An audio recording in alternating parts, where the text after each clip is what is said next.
دروستبوونی مۆندیال بیرۆکەی کێ بووە؟ کام هەڵبژاردانە زۆرترین نازناویان بەدەستهێناوە؟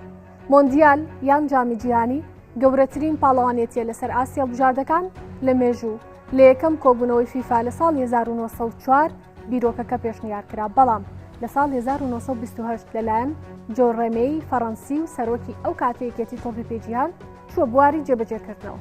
یەکەم مۆندیال لە ساڵ 1930 بەڕێوە چووە.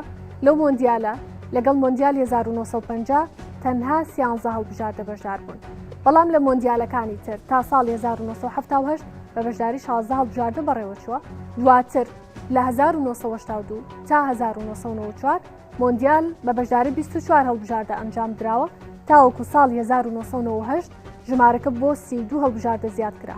لە کۆتا مۆندیالیش کە ساڵی 2022 بوو 32 هەڵبژاردەکە بەشدار بوون، بەڵام لە مۆندیالی ئەمساڵ بۆ یەکەم جار ژمارەی هەڵبژاردەکان بووە بە 48 هەڵبژاردە کە ئەوەش دوای گۆڕانکاری بوو لەلایەن لیژنەی بەرەو پێشبردننی یەکێتی تۆپی پێجیهان لە مێژووی مۆندیال.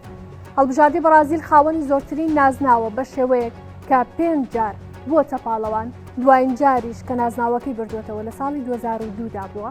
لە دوای ئەویش هەڵبژاردەکانی ئەڵمانیا و ئیتالیا هەر یەکەیان 4 نازناویان هەیە، ئەرژەنتینیش 3 نازناوی بەدەستهێناوەکە یەکێکیان لەگەڵ میسی بوو لەم دواییانەدا.